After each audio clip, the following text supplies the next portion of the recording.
Welcome, everyone, to another edition of Deconversion Stories. And holy crap, he's actually on time today. What do you think about that, guys? None of this rock star late shit, right?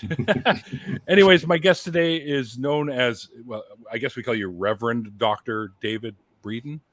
David is fine. David is fine. All right, that's fine. But the Reverend part, which we'll get into a little bit later, is kind of an interesting twist to all of this because, of course, you are an atheist and a humanist. Yep. So that's people are probably scratching it. Reverend, what the but anyways, welcome everyone in the chat to the show tonight. I hope you guys enjoyed tonight's show. There are like a gazillion links for David down below, including the First Unitarian Society of Minneapolis links, and their whole link trees there in case you're interested in learning a little bit more about that. And also David's Medium website is there, and his Twitter and his Facebook if you want to stalk him over there as well. Hey, all right. And David, welcome to the show. Yeah, I'm so glad to be here. I was Justice actually put you on to me because she said that you'd be a great guest for the show, so I kind of got excited and I couldn't wait to get to talk to you and stuff like that. Yeah. And you know what I do here? I basically talk to people about their journeys away from whatever belief systems they were once a part of, and you sort of take us on that storyline with you and tell us kind of how you fell out of it and what kind of an effect that had on your life, your personal life, your family life, that kind of thing. Yeah. Well, I wasn't married when I deconverted, I have to say. I'm an old guy, and I grew up in a Pentecostal church. My family were farmers, working class people, and very much I grew up in Southern Illinois, which is in the Ozarks, essentially, at the hills. We're hillbillies. And we hillbillies, many of us are some sort of Nazarene, Pentecostal, in that kind of range. Sure. So that's where I grew up. And I loved church when I was a kid. I mean, we had electric guitars and a rock band in like 1965. Nice. So tambourines and the whole 9 yards. So I mean, we were rocking out. So that was a lot of fun, but then I started hearing it, actually listening. And I guess I was around 11. I was encouraged to read the King James Version of the Bible. So I did, and I actually understood part of it and had some reading comprehension ability, as it turned out. And it didn't add up. The fact is that, I grew up during the Vietnam War, and our minister was saying miniskirts on women was sinful. Really? And carpet bombing Vietnam was not sinful. And the moral equivalency of a woman showing her legs and killing everybody just didn't make a lot of sense. There was no smart bombs in those days. It was carpet bombing. They just went to an area and dropped bombs on everybody. And so I didn't see a moral equivalence there at all. And that began to wake me up to, this stuff is bullshit. It's just, we're choosing what we want to condemn, what we want to love. And so it doesn't make sense. So, I stuck with it because I wasn't going to cross my parents, but as soon as I moved out of the house, I was gone. And I started going to a Unitarian Universalist humanist group when I went to college, basically. Right. So, and I was atheist by then, but but as soon as I read Spinoza and intro to philosophy class, it's like, why does anyone think this stuff is true? I never had those pains really, or anything like that, because for me anyway, it was just a growing out of. Right. Although, my parents were uneducated and very religious, and so I kept my mouth shut. I didn't argue with them, but sure. But good to keep literature took over. Right? It's good to keep the peace, especially if you're still under their roof. Yeah, well, yes, exactly. Well, and I mean, Pentecostal folk are a loving bunch, but if you are a certain kind of sinner, you don't exist anymore, basically. Wow. So I didn't want to get kicked out, basically, So, I moved away and I became an atheist pretty immediately, as soon as I left, as a matter of fact. And I started studying literature. American Lit class, freshman year, you're going to study Emerson, you're going to study Thoreau, and guess what? They're Unitarians. So what am I going to be? So I started looking into Unitarian. Yeah. So now you say that you started looking into Unitarian. Did you, when you first kind of found out about the Unitarianism, like, did you feel that it was just another type of religion, or did you think it was something above and beyond that sort of thing? Well, the thing is that I had a false read on Unitarian Universalism because I went to what's known as a fellowship. There were no ministers, there were no leaders. It was lay led. There's only about 25 people, and they were all professors and their families at the university, basically. So everyone was an atheist, and everyone was a humanist, and the Unitarian Universalist thing was just, kind of the banner that they gathered under. The way I really heard about it was in American Lit class, and I had a great American Lit professor who was actually from Boston, one of the, actually he was, had that whole thing going on. And one day he said, we were reading Wallace Stevens, great atheist poet, and he said, of course I'm an atheist, but the Unitarians will be kind enough to bury me. Whoa, I want somebody who's kind enough to bury atheists. So, so that's why I started going. So. I got you. Kind enough to bury atheists. Well, I have friends for that. There you go. Exactly. Well, when I became an atheist, as you know, at one time here in the U.S., it was like below 1%, right? Oh, yeah. In the 1970s when I converted, now we're up, we're closer to 10%. That's a fairly exponential rise in my lifetime, really. I think if you include all of North America, we're almost over 15%.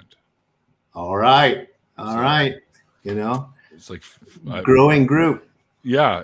Well, I think what it is with all the technology today and everything that we're discovering through scientific endeavors, I think people are starting to realize that these are kind of doctrines and dogmatic practices from bygone ages that really don't fit in with what we do today. A lot of people still hang on to it, and a lot of people hang on to it for comfort reasons and stuff like that. But I think they're dropping a lot of the harshness of it and just being, well, I'm just a Christ follower or a Jew or whatever. And honestly, I was raised Jewish. I was born to Catholics, but raised Jewish. I was adopted. Interesting. Okay. Yeah. So most of my family are fairly secular. They still invoke the word God every once in a while, like, oh, God forbid you, this kind of stuff, this is almost like part of our lingo nowadays, right? So, but yeah, I think the numbers are growing, and as they say, the pews are empty. They are empty. That's going to continue. Well, if you don't mind my asking, how did your family get to Canada? Is there a story there that? Well, my mother, my adopted mother, the one I grew up with, is of Romanian descent, and her grandparents came over. I believe it was during World War II, and they had kids already, which was my grandmother, and they came over and settled here. And my dad's side of the story, I'm pretty sure they're German originally. German or an Austrian, I believe, because Bernstein is my last name, and that's quite the German last name. Yeah. So, and they came over. I think my grandparents came over probably in the 50s, I guess. And my dad grew up in the U.S. down in Florida, and then they moved up to Montreal. Okay. All right. And you know what? You know what sucks? He had a '57 Chevy. He was saving for his first son, right? And it was '57 Bel Air 2-door hardtop, factory colors. I would have loved that machine if I ended up with it, but of course, his mom made him sell it when they moved from Florida to Montreal. Yeah. Well, one of my first memories. my dad loved cars, and we had a '57 Chevy. So, Nice. and when I was a little kid, and I used to help polish it, and it was black. Yeah, I wish we still had that car. You know, I mean, 250 horsepower. It's not all that much, but they got a lot of out of those horsepower back in those days. So, oh yeah, those are the true muscle cars. Yeah, great old car, absolutely. Yeah. When you see the body of the car do this every time you hit the gas, you know you got some power in there, right? So. Yeah, yes, you do. Yes, it's a little about this mass and energy thing going on here. Yeah, for sure, right? So, yep. And here's the weird part of that: the '57 Chevy thing. The folks that I was conceived by actually conceived me in the exact same vehicle. All right, not my dad's, but they had their own '57 Chevy Bel Air 2-door hardtop. I was conceived in one, which is pretty damn cool. Well, of course, if I don't know how well you know the back seats of those, but they are like a nice couch. You can kick back and watch TV in the back of a '57. So they had some room. Anyway, one of my roommates for a few years had a '57 Chevy Nomad, so he had the wagon version. Oh yeah. Oh, that thing was a beast. Unfortunately, he was storing it at his buddy's garage, and his father had smoked meat out back, and he left one of the smokers going, burned the entire garage down, and his car and a few other priceless vehicles were in that. Oh man! Yeah. So ends another '57 Chevy. You know, that's how they get valuable after a while. I told him it's probably because he's friends with me, because for some reason 57 Chevys just seem to avoid me for whatever reason. Yeah. Well, yes. I doubt that I'll be driving one anytime soon. But for sure. Having grown up in the Midwest, of course, that's what farm boys do, is fix up their cars in drag race. So of course, it's a thing. It's a thing. Yeah.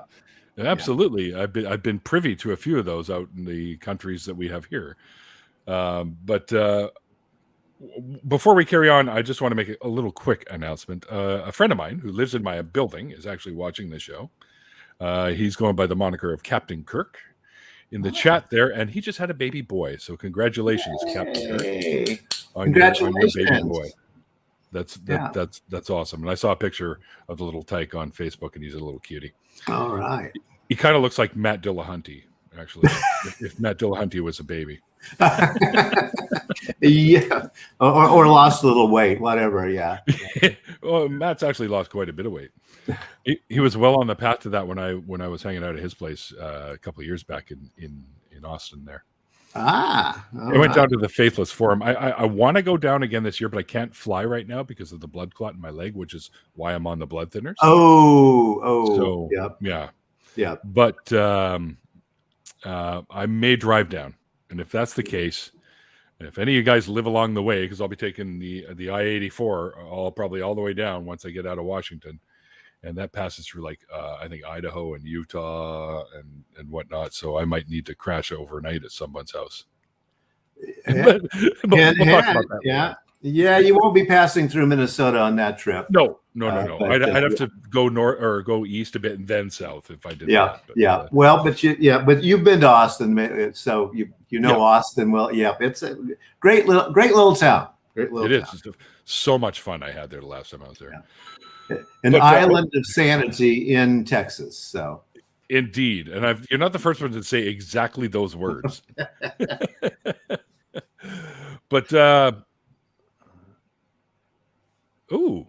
Prophet of Zod says he's going to swing down from Alaska and pick me up. I'm down for that if you're serious, because I really want to go. And I'm not sure if the current vehicle would make it there, but I was trading it in for a new one, so I'll probably have the new vehicle by then. But we did have another hashtag coins. Thank you for that. There you go, guys. Okay, yeah, well, yep. You got to drink your bubbly. That's right. According to Michael Bublé, it's supposed to sound just like his name. And he lives in my neck of the woods, actually lives in my city. So. Okay. Well, pick up a case next time you see him. And my roommate grabs it all the time, and I really I love the stuff, actually. It's pretty good. Yeah, good stuff. But anyway, let's get back on topic here. So right. I want to talk about so you're with the Unitarian. So how did that go? Like, how did you sort of get involved and then ultimately become like I guess a minister for them? Yeah. Well, I really liked being going to this Unitarian fellowship, and and I really liked college. So I just kept going. So I finally got a PhD in English, and started teaching as a professor. And Right. so for all that time, I was in different little colleges, and in every college town in the Midwest and South, there's a small Unitarian Universalist fellowship.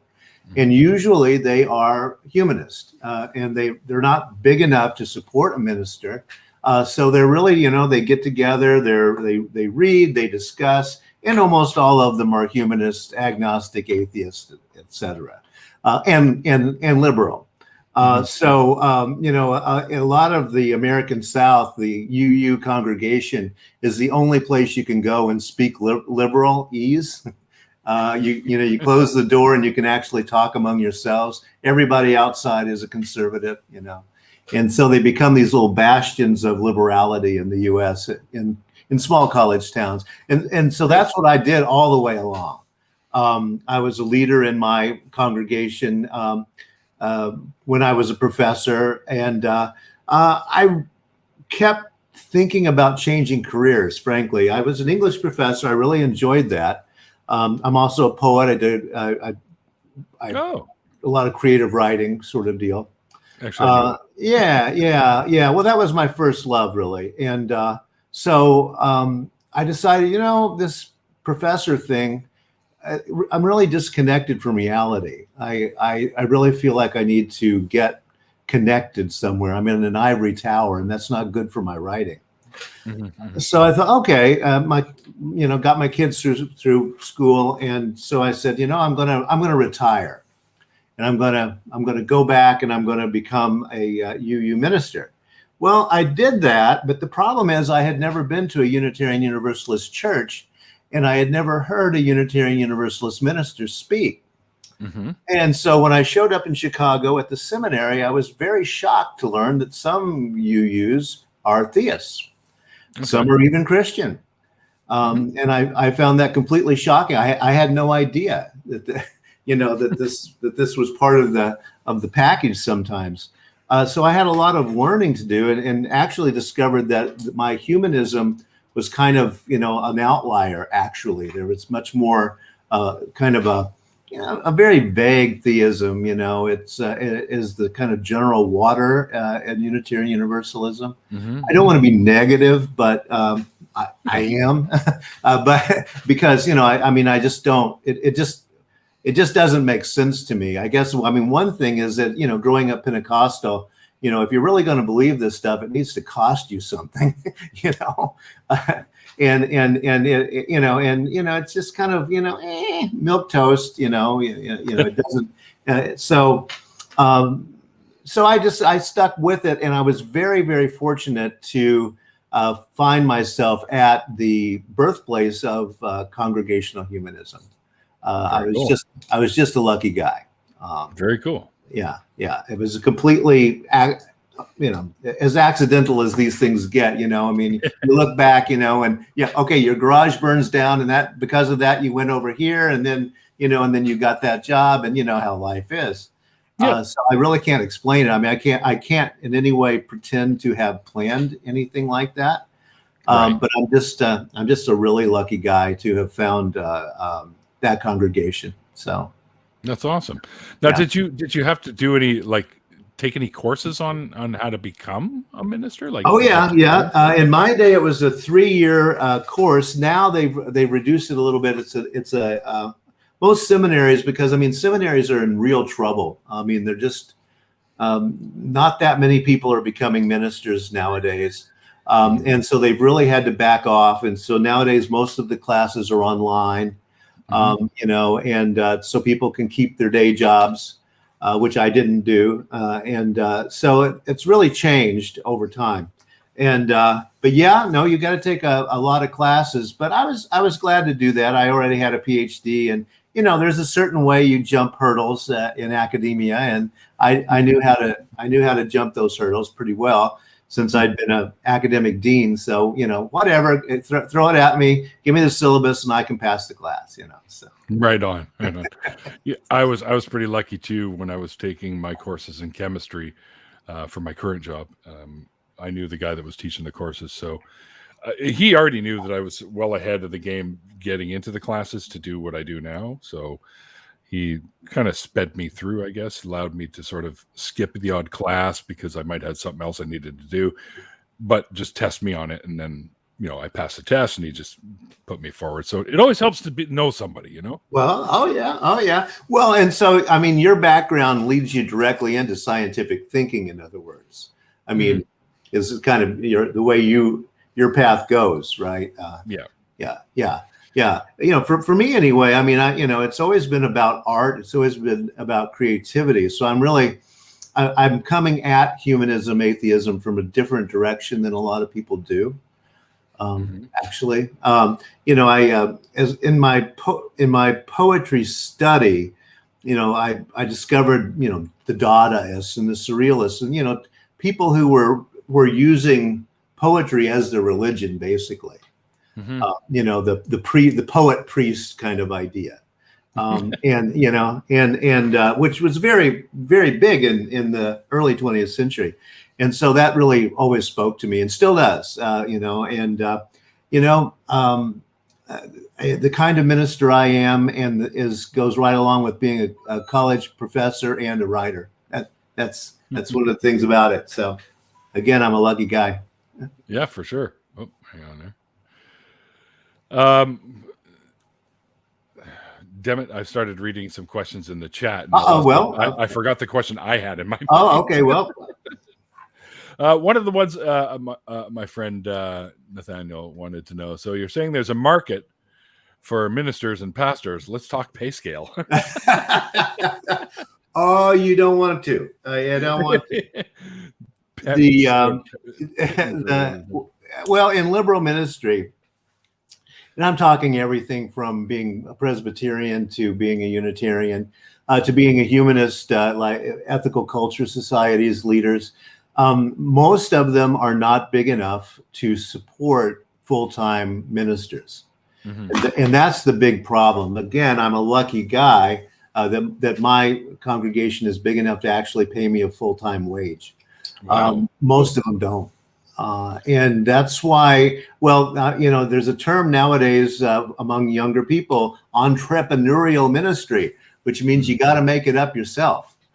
It's, it's sort of like, being the college professor who teaches one here and one there and the other one at the community college and, kind of put it together, chaplaincy and that kind of thing. So I really wouldn't recommend that as a job path, but of course, I do encourage people who want to do it. If that's what you want to do, you can find a way, but if you want to make money, around here, waiters get $35 an hour. So, come, wow, come here and be on the wait staff. It's going to make you more money than going into ministry. Is that before tips? Well, yes, we've made it a living wage here. One of the few places in the U.S. where waiters are paid a living wage, and then the tips are on top of that. So, yeah. Here's another interesting comment there. The money's in fundamentalist churches where you can demand everybody tithe, and you don't have to account for the finances. You are exactly right. If nothing else would have driven me to be an atheist. My parents, when I was a kid, got paid in cash back in the days before everyone had a checking account and that kind of thing. So they would bring their little cash packages home on Friday, Saturday nights, and they would count out the coins and give 10% of it to the Pentecostal minister. Right. And that money over there was that meant that we couldn't buy food, people. And this guy prided himself on having a brand new Cadillac every year. So we were feeding this guy, keeping him in suits, keeping him in brand new Cadillacs. Speaking of classic cars. So I had a great deal of resentment around tithing in those days. And one thing I don't discuss about being a member in my congregation anyway is money. It's just not there. And I don't think I know too many Unitarians or humanists who pay 10%. That's but also we know the difference between net and gross, which my parents also didn't understand. So I think we can work around some of the income factors. But no, I know very well. I've just watched poor people who are sending that money to these televangelists. It's utterly sickening. Utterly sickening. Agreed. It really is. I'm assuming you guys don't. Obviously, the Unitarian Society Church or whatever doesn't tithe. No, we don't talk about any tithing at all, and it doesn't cost anything to be a member. Of course, hey, we have to pay me. And we also have to keep the electricity on. I mean, that's one of the things about institutions, and a lot of money goes into sustaining institutions, and that is something to think about when you're thinking about, religious groups or any kind of group. Is you have a building, and how much you got to spend on keeping a roof on it. Yep, maintenance. And that money does not go to the poor people. The money does not go to the poor. No, it comes from them mostly. Yes, exactly. Yeah, exactly. Good question. So, how like when you get up there as a minister, do you plan? I guess you plan ahead for your sermons. I guess we'll call them. We call them talks. Talks. Okay. Just like Ted. What kind of things do you bring up, like, to talk about? Yeah. Well, I mean, we don't talk about religion. We don't bash religion much either. Although, I try not to, because I know that some people are just putting their toe in the water of humanism. And, I don't want to blow up anybody's belief systems. If you stick around long enough, you're going to realize it. But yeah, no, basically I try to talk about how to get through the week. Okay. Because, I'm real aware that any given Sunday morning, one of those people in that room are not going to be with us next week. They're going to be dead. They're going to be in the hospital. They're going to have parents die. They're going to, there's real tragedy in the world that these folks have to live through. And that's really what we're doing, is supporting each other in our struggle. I mean, we don't always struggle, but life ain't easy in any way, shape, or form. Aging isn't easy. Disease isn't easy. Being married isn't easy. Kids aren't easy. Going to school isn't easy. I don't know. There's not too much that's easy. Life ain't easy. Yeah. Well, life can be as easy as you want to make it, I suppose. Well, yeah. Well, we often make it harder. Yeah, we make it harder than it has to be. And that's one of the things that I do talk about, is I think that in general, I think humanists are good about saying, I'm just not going to buy into this big capitalist game. I might want a 57 Chevy, but I'm not going to pay the current prices for one, just because, I just don't, I'm not going to do that. It was Thoreau who said, the cost of something is how much of your life you have to pay for it. Mm-hmm. And that's just absolutely true. Well, I've always bought my vehicle secondhand. So there you go. Have been done. But I make good money now, and I'm at a life where, or at a point in my life where I'm comfortable and I'm not too concerned. So I might actually get a brand new vehicle for a change. Ooh, okay. Nothing fancy. I'm looking at the Toyota CHR, which is like a kind of a crossover mini SUV sort of thing that looks kind of coolly spacey. It's really neat. Okay. All right. Well, in general, I find that humanists are pre-downsized. We don't, we're probably not going to buy that latest Mercedes crossover. It's just probably not really something we dream about, and we live lightly on the earth, and the earth needs that. Yeah. Oh, yeah, for sure. And I've never really been a big fan of Mercedes anyways. There you go. If I was to pick a vehicle from sort of the European, it would be the BMW, because my dad was a BMW fan as well. Oh, okay. Oh, German engineering then. Yeah. Yeah. All right. So, how did you end up starting the podcast, the Den of Conversation podcast? Because Justice spoke a little bit about that. Well, yeah, well, Justice is my muse in these ways. I don't understand technology all that well. I mean, I'm an early adopter in terms of word processing because poets, it makes poets' life easier. But I'm not all that into technology. I don't understand it basically, but podcasts now are easy, by golly. And I didn't even know I could do them. Well, see, yeah. Well, I noticed you're on Restream. Justice taught me how to do Restream. It's what I'm doing my podcast on now, and it's a great platform. A little commercial for them there, I'm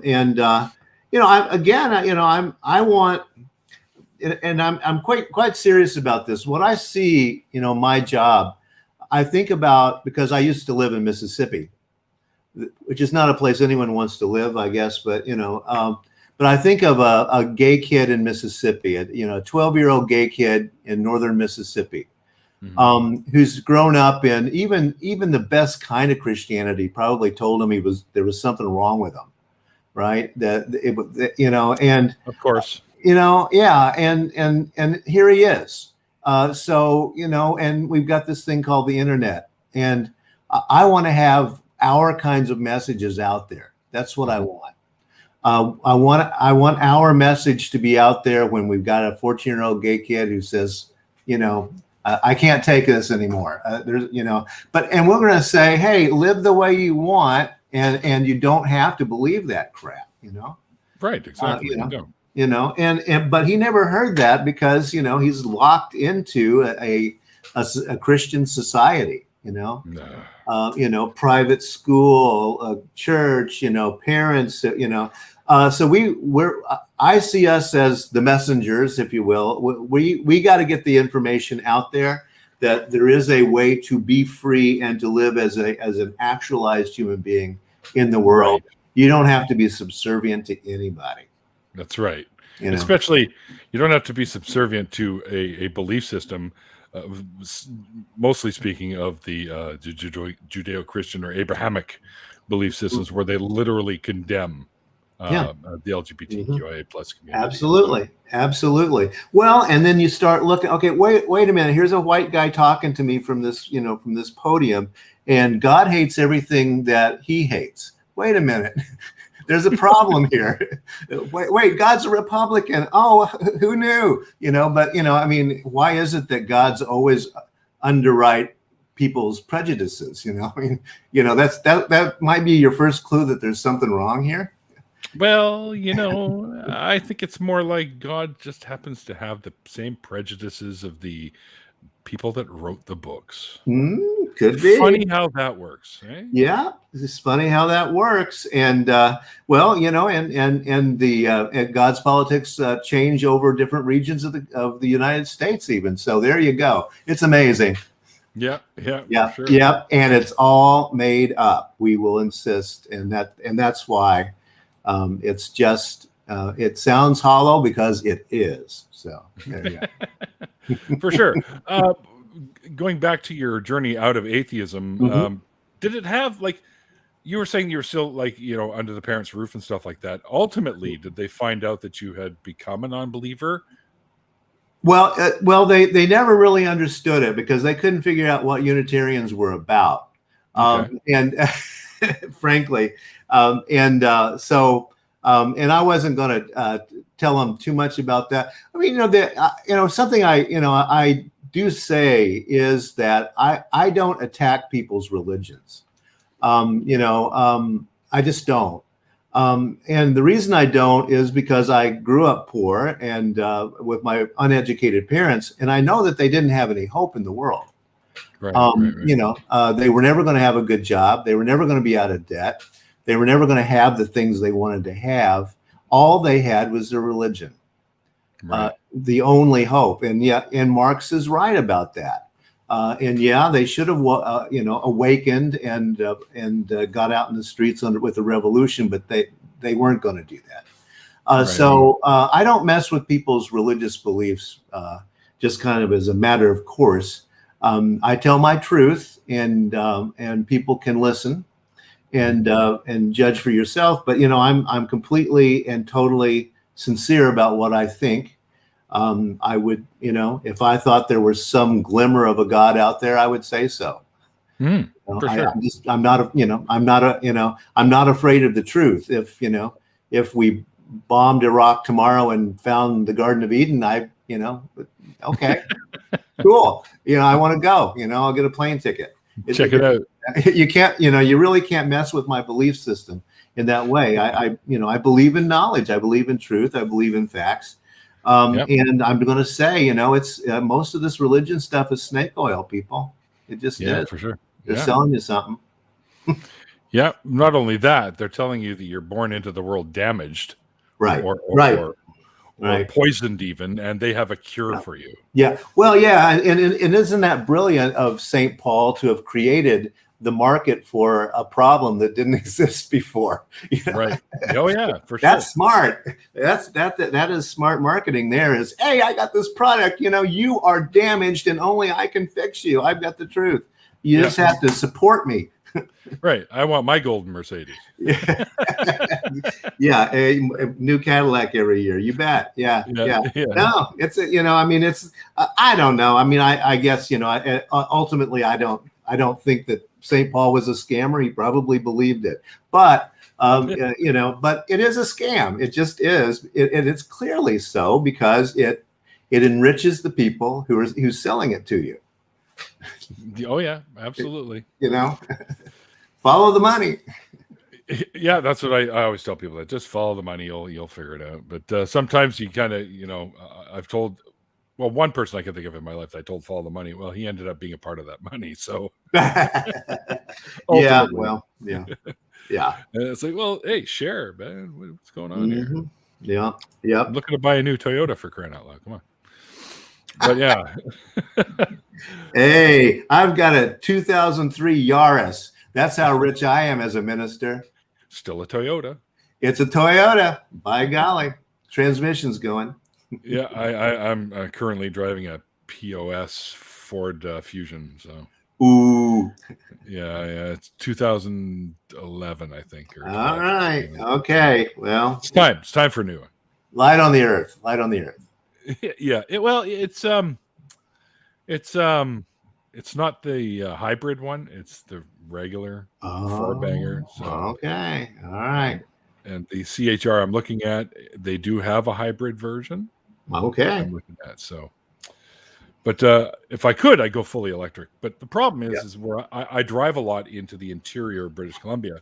Oh. And a lot of that is outside of the range, and there's not a lot of stations to plug her in, we'll say. Yeah. I think there's a couple, but there's usually a lineup from hell to get in them. Yeah. So, yeah. That's again, one of the problems. I mean, my daughter and her husband both have electric cars, but yeah, you gotta kind of plan it out still. But the early adopters are going to create the market for the other parts of this, the support. So for sure.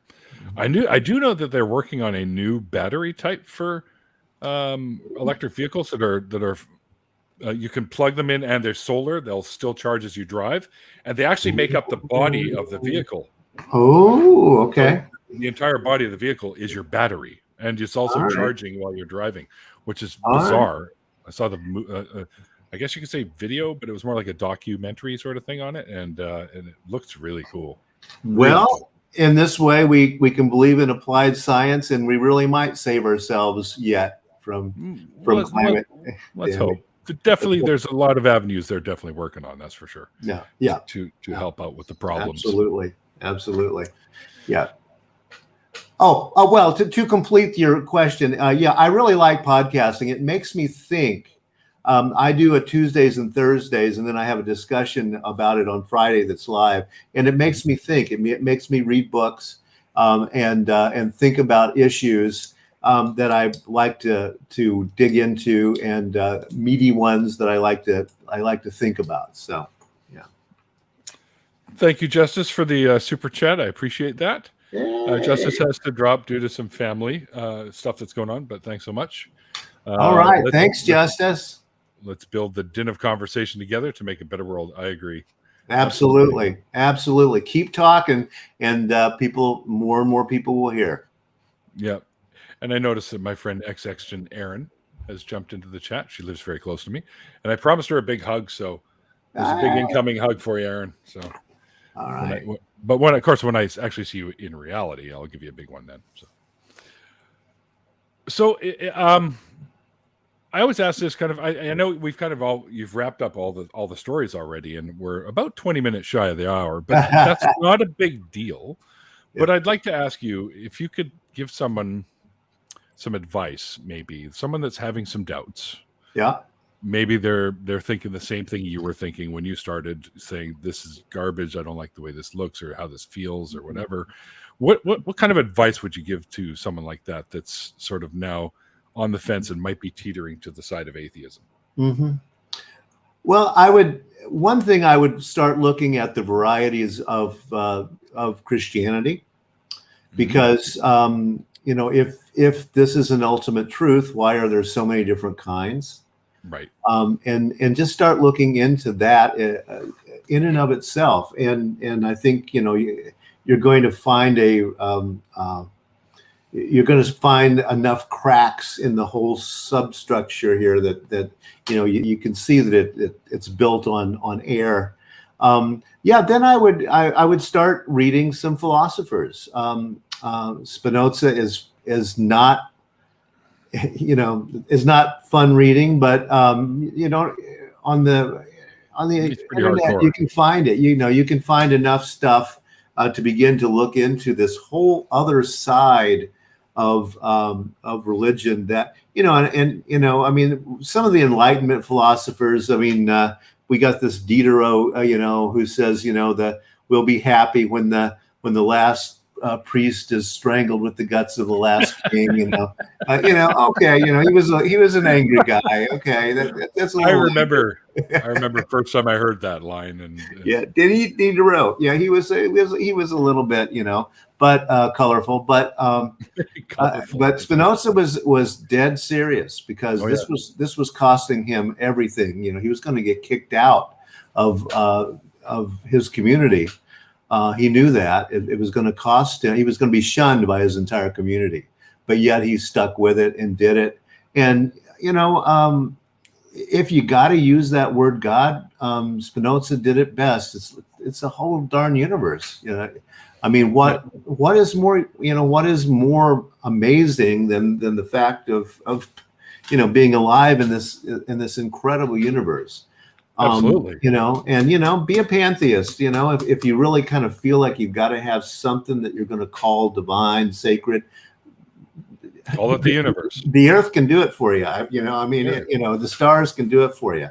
We're children of stars, right? Yeah, absolutely. Just keep going. And religious naturalism is a thing, and sure, that people do.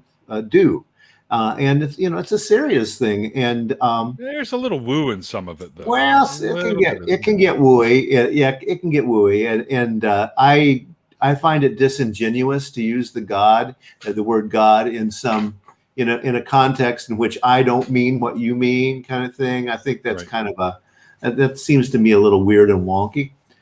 So I don't do it. I don't do it. But humanism, you think about it a little bit. I mean, these are people who are totally dedicated to saving the planet and saving humanity, and they have a moral, ethical system.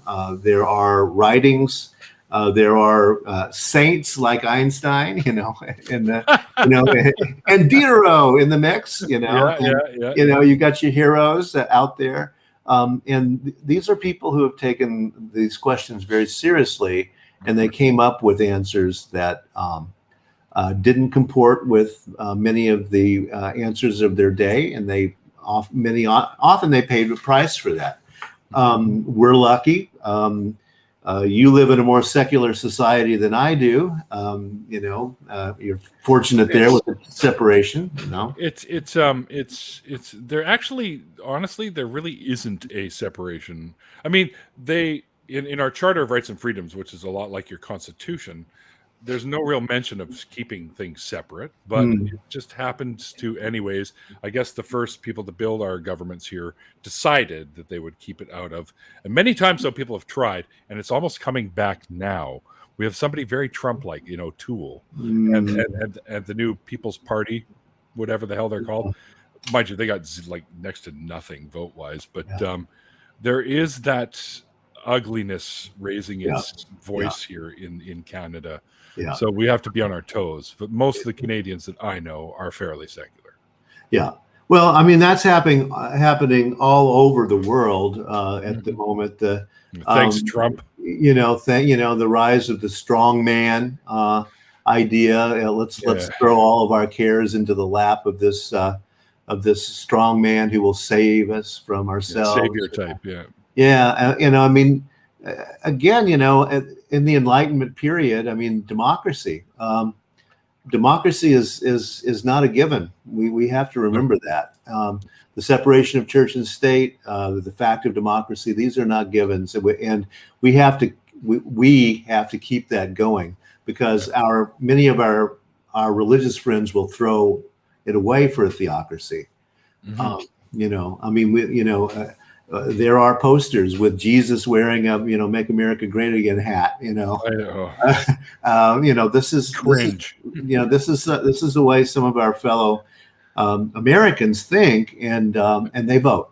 And actually, they vote more than we secular people do in numbers. So think about that. We have to change that. We really have to change that. Yeah, we have to change that. Well, and that's one of the reasons I do believe in a congregation.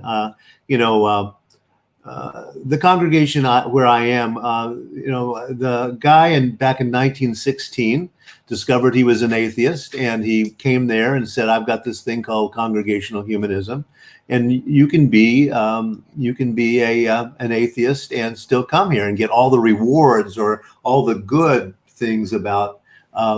Community and church and those kinds of things, support, and that's what he set in motion. But what I see as groups do, and one of the reasons I keep at it is that we can focus our energy, money and energy of the group toward particular social issues. For example, here in the U.S., abortion rights. It's going to be a battle. It's a battle, and we're in it. We're in it for the long haul, and we're going to keep fighting for women's rights. It's just what we're going to do. And one of the enemies is right-wing American religion, and I'm not going to talk pretty about that. It's what the theocratic bent of the strong men in our world now is very, very dangerous. So. Yeah. Agreed. Yep. We've already, they've already got Texas voted against women having the rights to their own body. I mean, Yeah. Yeah. Well, and they're showing themselves. The old saying. The higher the monkey do climb, the more he shows his tail. The more power that our right-wing friends get, the more they're showing their tail, people. All this, about personal freedom. No, it's not about your personal freedom. It's about a few white guys' personal freedom. They are very happy to turn Texas into a police state. Where everyone has to tell on everybody else. I was in the Dominican Republic once talking to a guy who had lived through the regime down there, and he said, half of the people in the country were getting paid to spy on the other half. That's fascism, right? That's insane. But that's what that's what we're creating. That's what is potentially being created in Texas is a self-funding police state. You get your $10,000 for figuring out this woman's pregnant. Yeah. Well,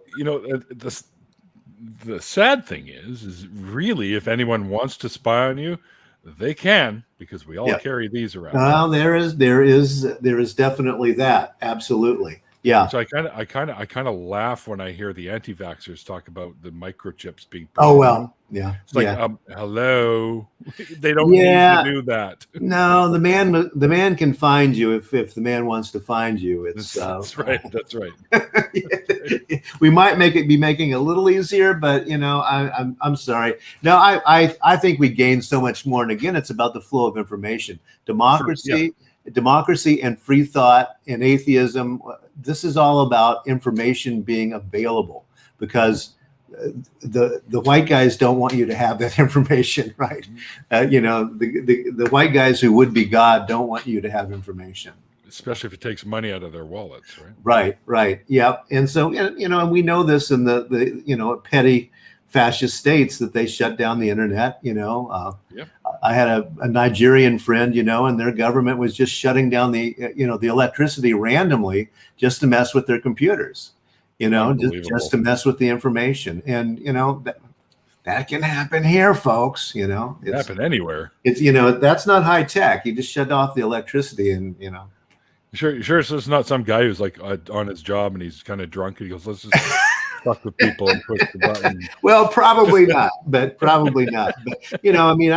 do think that we are in a battle, and I think France is in it.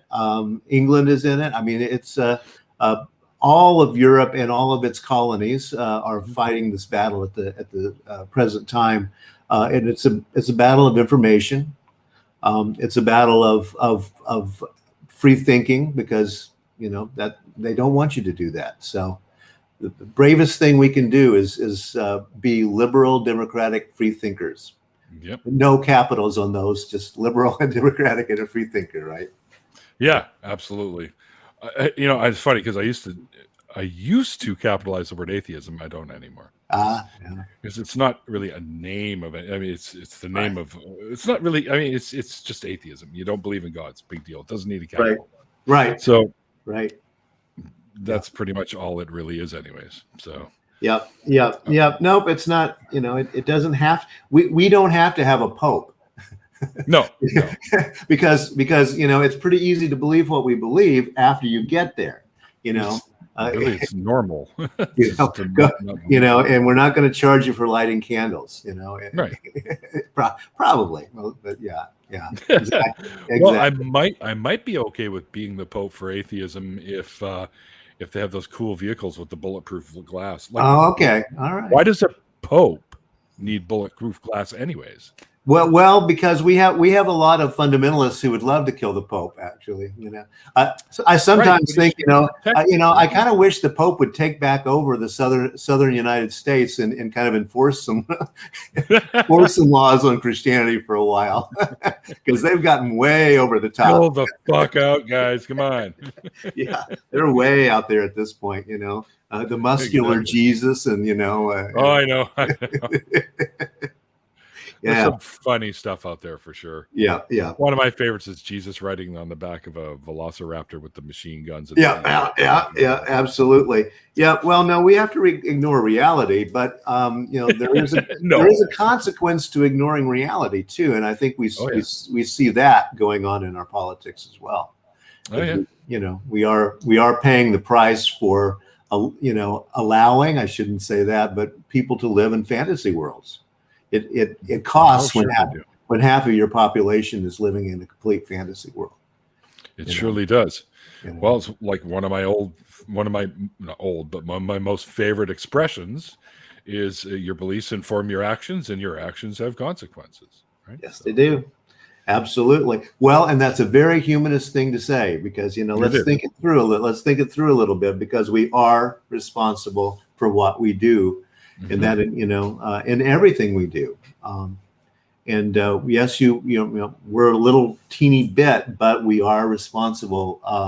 That is a much healthier way of seeing the world than that Jesus is going to come back and sweep it all clean and save us from ourselves, which, that's not going to happen. Right. It's not. So, You know, clean your nest, people. Yep. Yeah, for sure. You know. Well, David, are you down for hanging out for a little bit longer? Oh, absolutely. Yep, absolutely. I take a bit of a break, about a 15-minute break. You get to grab a freshen up your drink or use. Okay. Yeah, I'll get a little gin in my bubbly or something. Yeah. There you go, bubbly and gin. I like it already. I wish I could drink. Damn it. I've actually got. I show this off all the time, but I've actually got some nice 12-year-old Macallan single malt. Okay. Which is tasty, but I can't drink it right now. Well, and I'm out of beer. I used to sneak the occasional beer, which doesn't really do much. So, but yeah. Anyway, but we'll do that now. I think we'll shut her down here, and we'll get into an after party in a little bit, there, guys. First of all, David, fantastic chatting with you, man. It was great.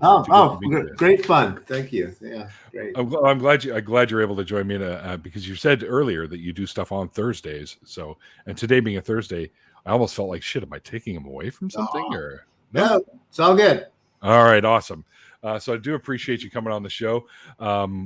Guys, we are going to get into an after party. If you would like to jump in and talk with David, you're more than welcome to. Just let me know through Twitter or Facebook via the messenger systems that they have there, and I can get you a link and you can jump in here with us.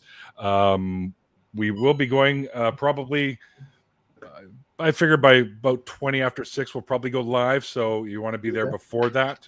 We'll gather, chat for a few minutes and then go live. So that's usually how it goes. We'll be continuing the hashtag coins drinking game. No problem. So if you're up for it, you can bring one with you. I just unplugged my phone accidentally. And thank you guys for hanging out. I hope you guys enjoyed our conversation. I also want to thank my, well, there's the big thank you for the YouTube chat and all the Twitch chat people. Nice. Yep. And of course, I have like 21 patrons now, which blows me away because I just never saw it coming. And I want to thank all of you for what you do for the show. You guys really are the lifeblood of the show. So thank you for all you contribute. I appreciate it very much.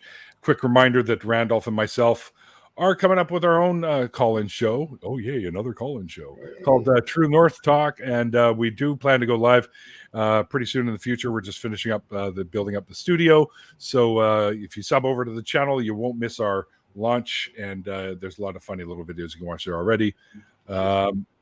Myself and many other great people are some of the new co-hosts of the revamped and relaunched Nonprofit Show, which is an ACA product that airs at 3 p.m. Central Time between Talk Heathen and the Atheist Experience.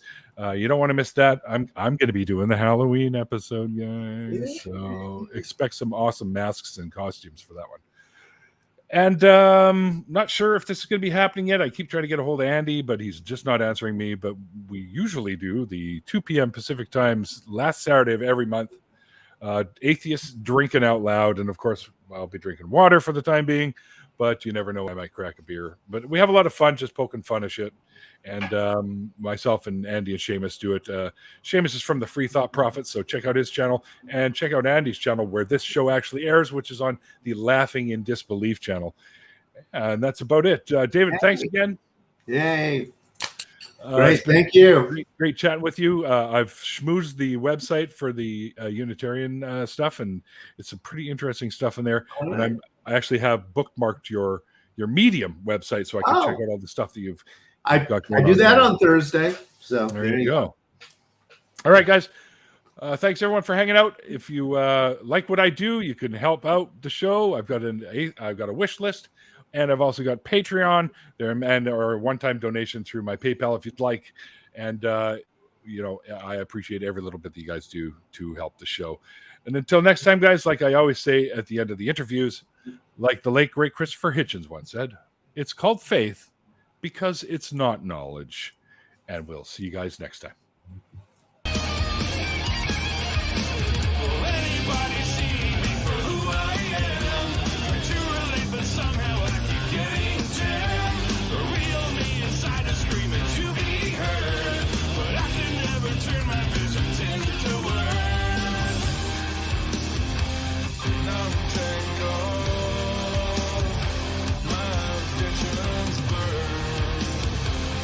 Untangle